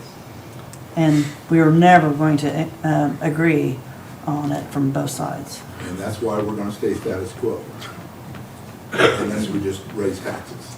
But we have to get together, change the status quo. You know, if it benefits us, great. If it doesn't benefit us from combining the two departments, I understand. But unless we take a look at it, a hard look at it, we're all in the room together now, but unless we all take a hard look at it, we're gonna stay status quo. And I don't think anybody could really disagree with that. If they do, then, I mean, prove me wrong. I don't think, I mean, that may be, Brian, I kind of maybe agree with you a little bit, but I don't think that's gonna fix our issue right now with what we're dealing with. We're not only having trouble retaining firefighters, police, EMS, and the police, they're having a lot more problems than I am. I just lost somebody, but we can't even attract people. You know, when I, put on a flyer, for a hiring process, our pool that we get is small compared to, when I tried out, there was 75, 100 applicants, now we get 8 or 10. And the gentleman that we're looking at bringing on now, God bless his heart, tried out 2 years in a row, even though we told him we weren't hiring. So, I think, the problem that we're dealing with now, I don't think there's anybody in this room, any city employee that's not gonna be 100% for this, because they know their pay is low. They look at where everybody's going. They look at all the job offerings posted in all the surrounding counties. And, that's why people are leaving. So, when you can go to, an adjoining county and their certified salary is $20,000 more than ours, where do you think people are gonna go? Had a conversation earlier, Rushville starts off the firefighters at 18. We do 21. So we lose 3 years of eligibility right off the get-go. That's what I'm saying about changing the model. Right, and I don't disagree with you. There's always gonna be things that we can probably do to maybe and try to improve services. Right. And that's things that we can discuss, because what you're talking about is being discussed right now. But that's not gonna fix things right now and retain our employees and attract more employees, because like I said, they're leaving. The police department's having a lot worse problems than I am, but until we can be somewhat a little bit more competitive, we're not ever gonna be a Carmel. We're not ever gonna be a Fishers. But we need to be a Connersville that's competitive. Okay, so we do the property tax and everybody's in agreement with it. In 3 years from now, are we gonna go back and do another property tax? Well, we do the property tax to be able to jumpstart it and then take a look at the model. Payroll. Change the model. We can't adjust property taxes, payroll. I'm sorry. Right. I'm not opposed to any of those ideas. I'm just trying to fix the current problem that we have. And I'm not saying you guys- we're struggling. We really are. I'm not saying any of the department heads are doing a bad job. I think you guys are doing a fantastic job. I think all the first responders are doing a fantastic job. I'm just saying that I think we need to look at the model, change the status quo, and keep moving forward with the times. We keep doing the same thing that we have done, Scott, for years. Right. Well, and most people usually blame the current administration for the problems that are going on. Blame Chad. And, I get it well, every day. you know, for those of us that have been here for 15, 20 years, we went through that dry spell. So, you know, the current contract that everybody's on, those percentage increases for those years maintained what was already increasing those years. It didn't bring us up and recover us from the dry spell. So everybody in here's bleeding from that dry spell, and it's not their fault. They're trying to fix it. They're trying to bring us up a little bit from what we didn't get, you know, back in those years. And just for information, the $5,000 is still not competitive. It's closer, but it's still not competitive. So it's a big problem. And that's what happens when you go for so long on a dry spell like that. I mean, the last time we actually received a 4-year contract with an increase each year was from 2004 to 2008. And I think we got one after that, and then there was about an 8 or 10 year dry spell before the, you know, the base salary or the certified salary increased. So that's what we're trying to gain on. You know, everybody's appreciative of the raises that we got these last 4 years, but you know what cost of living did the last 4 years. Right. They either barely maintained it or didn't maintain it at all, to be honest with you. So, you know, what we're trying to do is just, you know, bring us up to another level, be competitive, try to retain our employees, try to attract a few more that's not going to leave to go to those bigger cities. Like I said, we're not a Carmel, we're not a Fishers, but we can be a Connersville that's competitive. I personally, I mean, like I said, I don't think anybody in here that works for the city of Connersville is going to disagree with this. And if I'm mistaken, I'd be shocked, but I'd like to hear more from, you know, the city and county council people on their thoughts on it. Thoughts on what, Scott?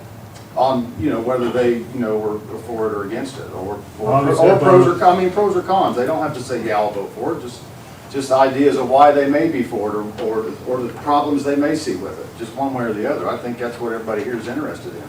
Well, obviously, I brought this up 10 years ago, whatever, when we had a joint meeting with the city and the county, and I'm for it because of the fact that it helps the first responders. And it's a service that we need, it's a service we have to have. Am I excited about paying more taxes? Not necessarily. After I just had a nice check with the state of Indiana for taxes. But I see the reason, the purpose for it. I've worked shoulder to shoulder with you guys on calls. I worked shoulder to shoulder with EMS and fire, and the police department and the sheriff's department. We've dealt with 911. These guys, like Kay said, they put their lives on line.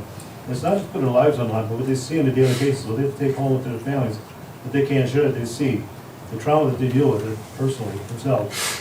It's a small price to pay to give these guys some little peace of mind.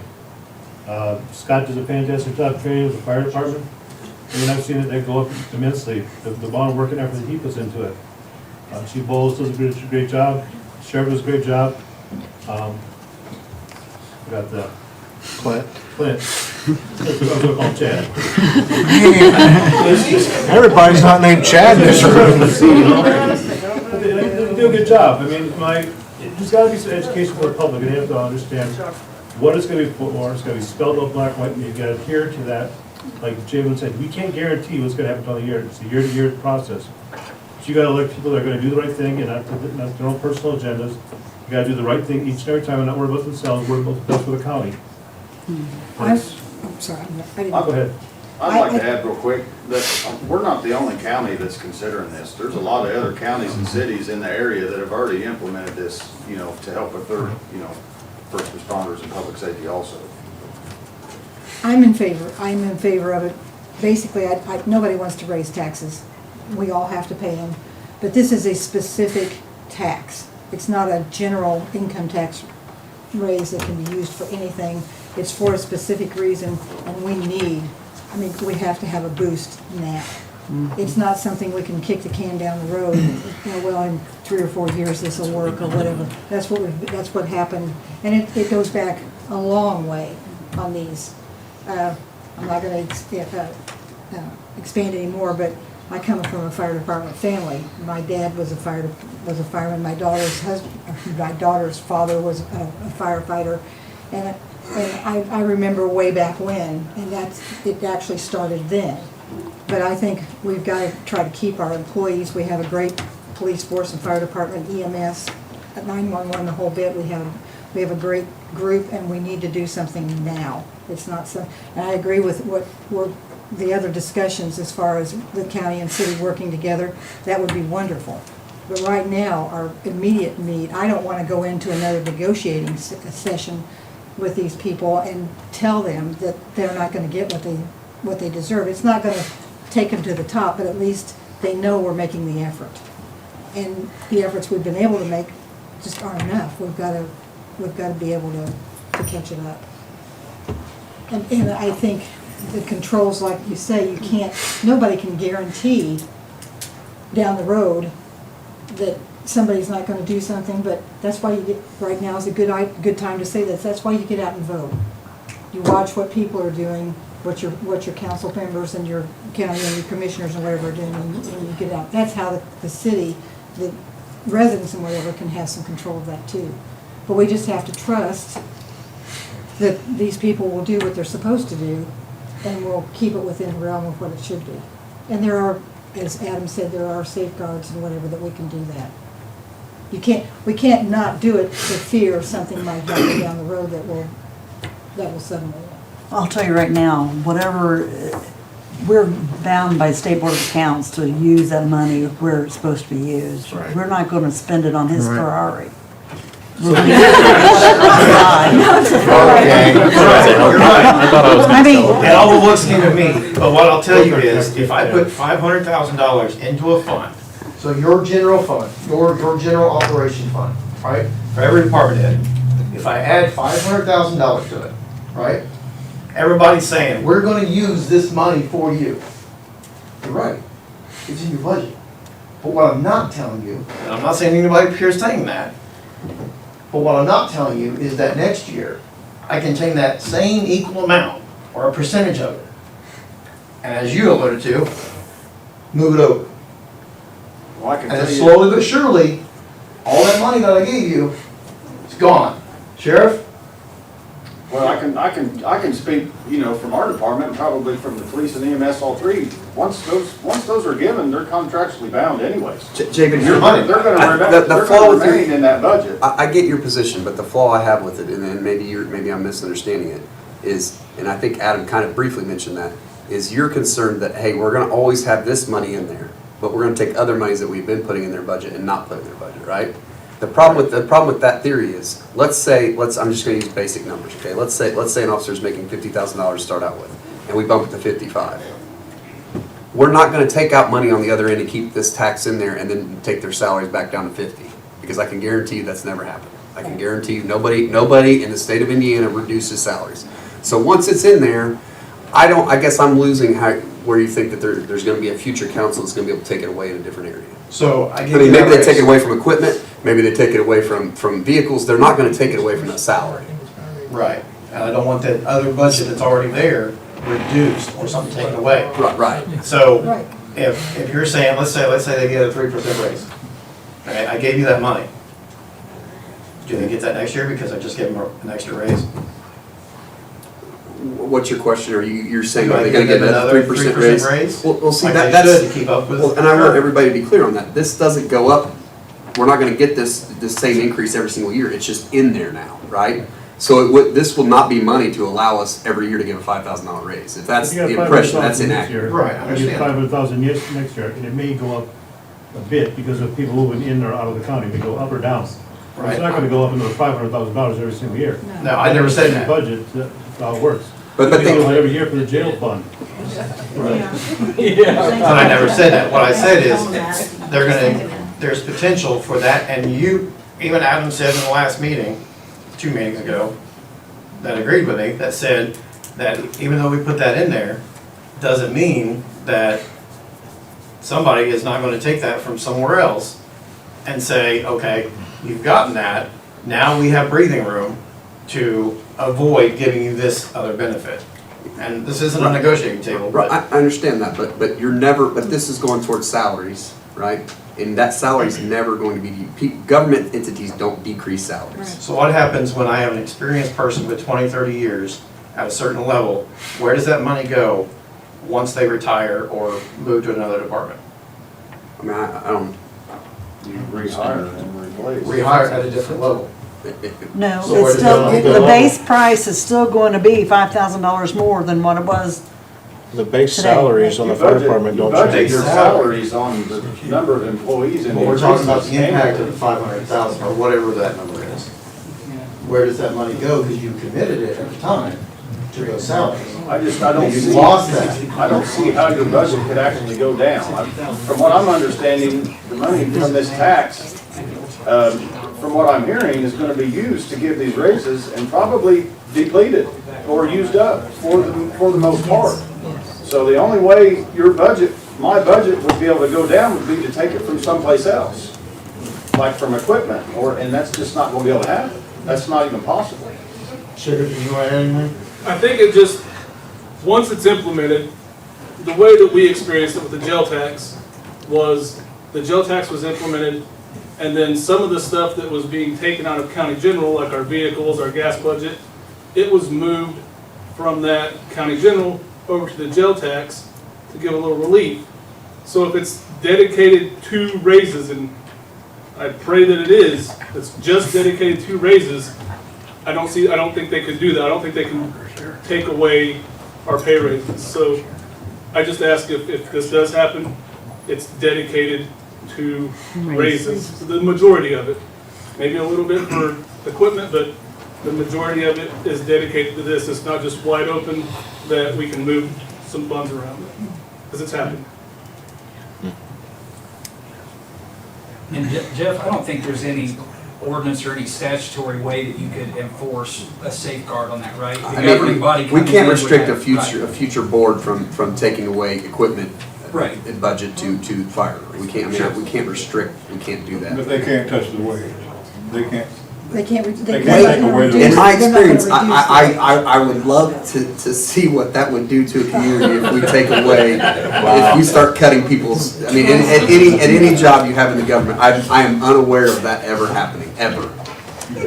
At any position, not just first responders, at anything. I mean, we've got negotiations coming up this summer, if you guys want to sit in and we try to negotiate that. Well, we put Jabin in a decreasing salary area. That way you can keep track. I might have Mr. Bush sit in on those meetings. Anybody else? Oh, Scott did ask for council, so everyone from council, county and city, please. I did. I'll respond. I'm very much a money person. I'm numbers.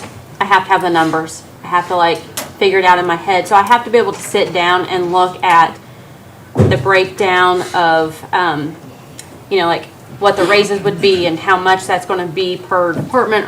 I have to be able to do all of that. But I would definitely say, yes, we need the majority as raises, 100%. I've talked to several of you guys already. I agree with that. I'll break it down. I don't make terrible money. I'm a teacher.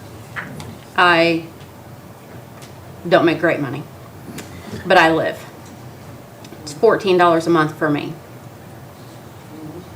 I mean, come on, I probably blow that on Amazon, let's be honest. $14 a month to ensure that we have the quality of employees that we have in this town. I'm not one of those people that want to sit up here and go oh yeah, let's raise taxes, that sounds great. Yeah, vote for me again in 4 years, I've raised your taxes, great. That's not popular. We're not in a popular position. We don't get to make the easy choices after 15, 20 years of people not making the tough decisions for us. So, we're probably going to be not well liked when we say, yes, we're going to do this.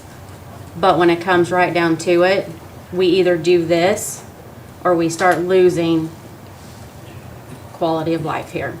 We start losing the ground we've gained. Yeah, and I'm not willing to do that. Losing officers. And at least we're here for 4 years. So once this passes, takes January 2025, you have a good 3 years that you have solid, intelligent people here that are going to work to do what we need to do with this. We can't guarantee what's going to happen after that. But for good leaders make those difficult decisions in difficult times that others aren't willing to make. That's right. Right. That's a decision that, years ago, we were a training ground for the city. We lost Clint Brown, we lost Ryan Sherwood, we lost Brad Rosser. A lot of good officers we lost. Mike went to Kay Payton, and the council then did something. They made that tough decision to bump our pay up. We started to keep guys. We actually stole one from the city police at one time. So we started getting people back. People wanted to work at the sheriff's department because you were making money. It's been a long time since we got a pay raise, so we're sort of with the city now where people are wanting to go and get a job somewhere else. I got a young department right now, and I'll be shocked if we don't get a pay raise, if I'll be able to keep all of them. We got a good group right now, so I hope this passes. I want to make one comment. One of the things that's being discussed is a lot about money, but realize that this money's going, the way we look at it, these are lives. When you call 911, your house could be on fire, you have somebody breaking in your house, you have a medical emergency. You're not picking up that phone unless you need somebody to show up. And when we respond, usually there could be a life involved. So all this talk about money, we look at it as lives. That's why we're in the field that we're in. So. Scott, can I ask you one question?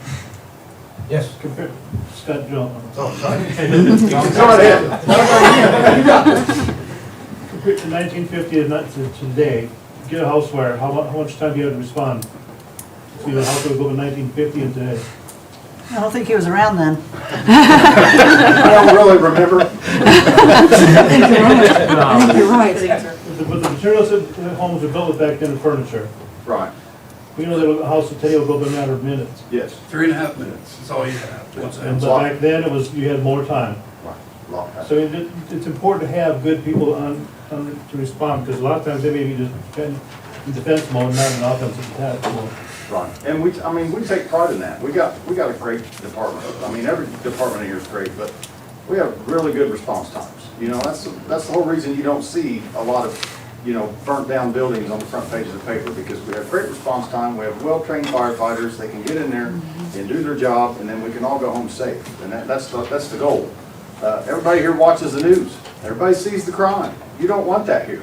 You don't want their department depleted, and just constantly training and training and training and training. You want these officers to stay and be well trained, and then turn into veterans and experienced, police officers, EMS personnel. We've got a great EMS department, that responds quick, or well trained. We've got great departments in town. We don't want to see those depleted, but we're behind. We are behind. It's also about cohesiveness too. Every single one of those departments, they know what the guy's going to do it at any moment, anytime. They know exactly what to do, safely, who's going to be pulled on the scene, who's doing what. They experienced it not too long ago with the shootout. They work great with the county. They all interwork together. But you lose parts of the pieces of these puzzle that work together. You're doing a lot of damage to our first responder infrastructure. It is, and then even with that, we talk about the shooting. We had 4 officers off for how many days? Because they have to be off. We increased overtime, stuff like that. So this will help pay for a lot of that stuff. And that's Council not only people. that. Sorry. I'm just trying to get back on track. Okay. Well, I'm just still advocating for the police department because when the community knows that we've got a good police department, that can deter crime too. Absolutely. I do want to get back on track. I know we asked for council, county and city both, so let's move on down to council. Yes, I'm for it. It's the right thing to do. Okay. On down that way. Ryan? I think it's necessary. We have to do it. As we've pointed out, we've been in the. I came back to Connersville 12 years ago, not planning to be here from here on in and stuff. But I've been here now. I've been on council and going through a second round of this. And I've learned, as far as being on the council and stuff, that a lot of things went on in the past, which we're gonna talk about, stuff that I gather and stuff that goes on, but you can't keep pushing it forward without taking care of it, and that's what's been going on here. And coming back here, I've seen that. And that's what I think has we've tried to make a difference in the last 4 years of trying to make a difference, of not pushing it forward. And sitting on the negotiations with these guys this past 4 years has been interesting and a learning experience. And it's all been pushed forward. So you can't keep doing that. It's as simple as that. You got to take care of these, not just these guys, but you got to take care of everything. It's not just these guys, it's the city and everything else that we do here. So, I mean, it's like when I was in business, it took me a long time, well, not a long time, because I got the hang of it real quick, but doing price lists. Every year I kept thinking, why do I have to put a 3 or 4 or 5, 6% price list increase on everything? And you're always trying to guess with your competitors what they're doing and stuff as far as that part goes. But I quickly learned that if I didn't put that 3 or 4% in, or whatever it was, and let it go at a lesser percent, the next year I was hurting. So I've learned that, you just can't push it forward. And that's what we've done here. And we're trying to correct it, and you can't do it overnight. So, I don't know, that's what we're trying to do, so. And Chad's been the backbone of this as far as doing it, but I've enjoyed working with this group as far as doing it. I've kind of been in the background more, doing things instead of, yakking about certain things as far as that part goes, but we're making progress. And the element that doesn't like that or whatever, okay, but this is what you got. And if you keep going the way, if we don't change it, we probably all want to turn the lights out and go to the next town. So anyway, enough said, but I'm for it. I'm totally against taxes being raised, but we've got to take care of our police and fire and EMS. We've got to take care of our first responders. Without those guys, we might as well move out. We got to have them. I'm for it. It's a trickle down. It's a trickle down. Yeah, it is. What affects you guys affects everybody in the city. I mean, if we lose that, it's been expressed enough. We're already losing them. We're losing them like crazy.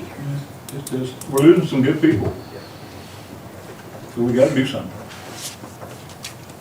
You pretty well expressed yours. You want to do it again? You done? I am for it. I am for it, but I want protection for the taxpayer, and I want protection for the same people that were given raises to ensure that you keep them. I think we all agree on that one. Yeah, we do. We all, I don't think there's anybody here that would say that they are out there. That would say that they, yeah. County Council, I see Sharon, but I see you back there hiding.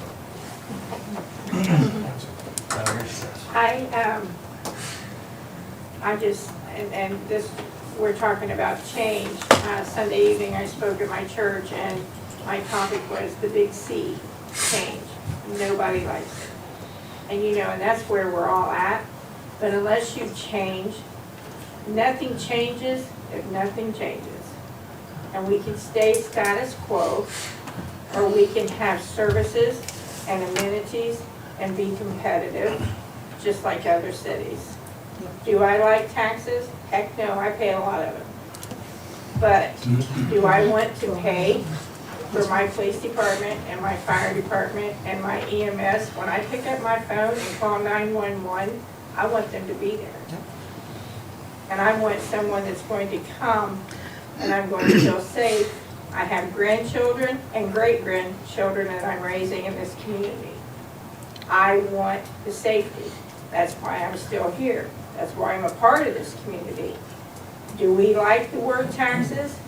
If you do, I don't understand your common sense.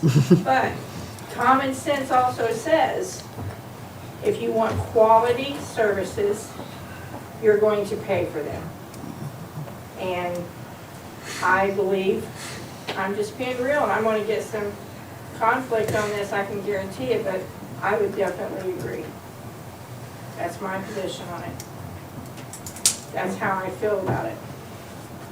Because I do believe, I'm like you, I'm going to stand behind the police department, the fire department, EMS, 911.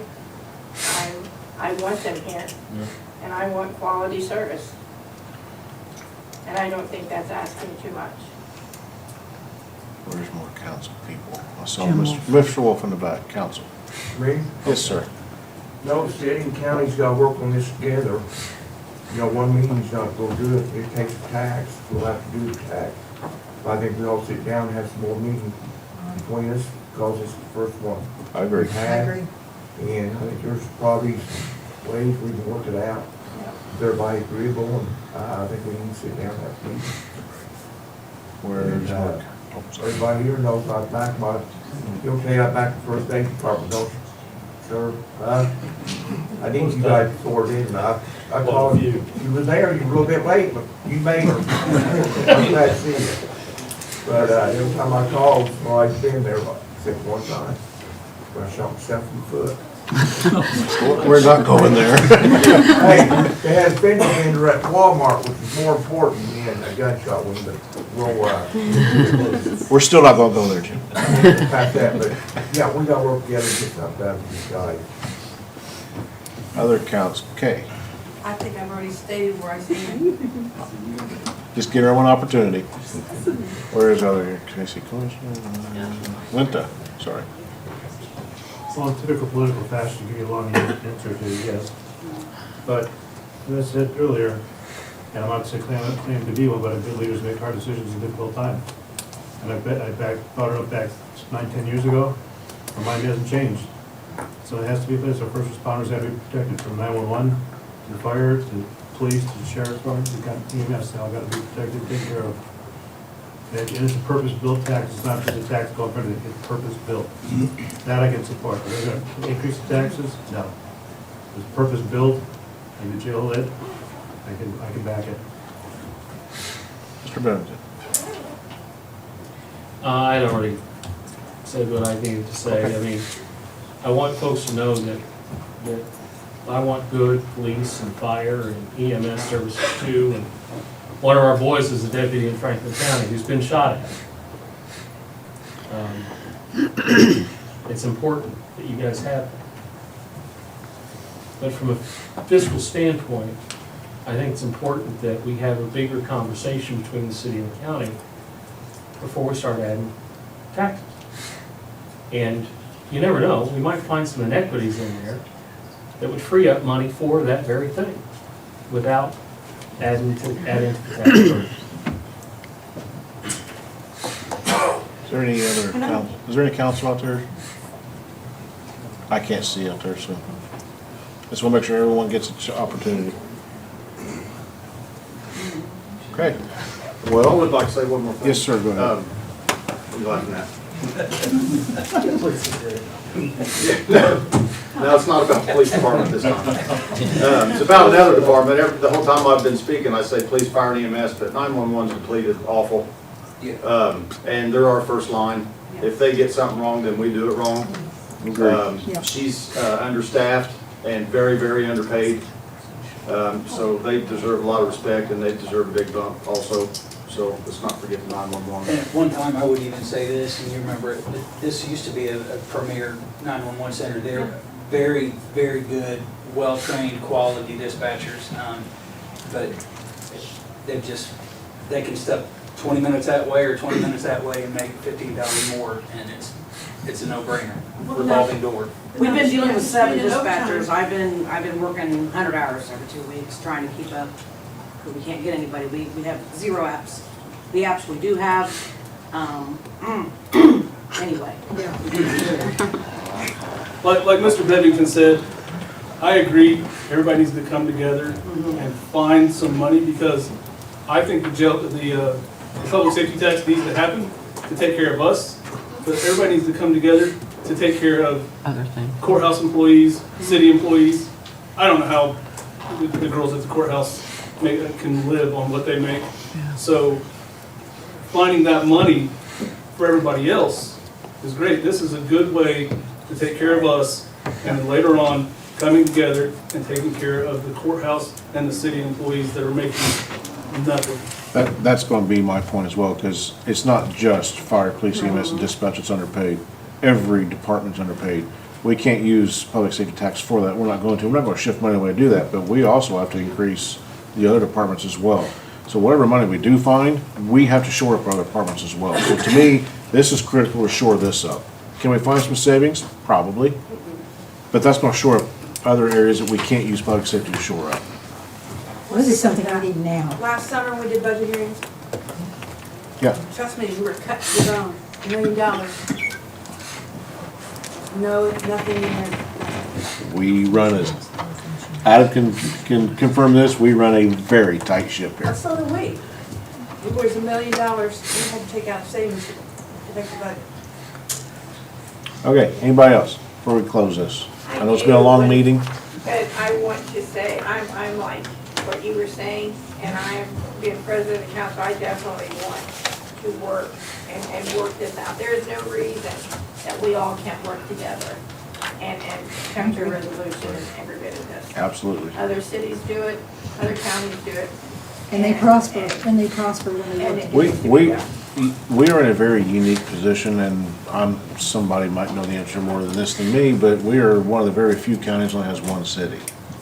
So it's a little different in other counties. Scott, you might know the answer. Yeah, I think us and Brown County, So Nashville. it's very rare that we have a city we can compare to because of that, because it completely changes the structure and income. It's very difficult. So, and one thing, we always, anytime we look at anything, we always compare our trash service with other counties and other things.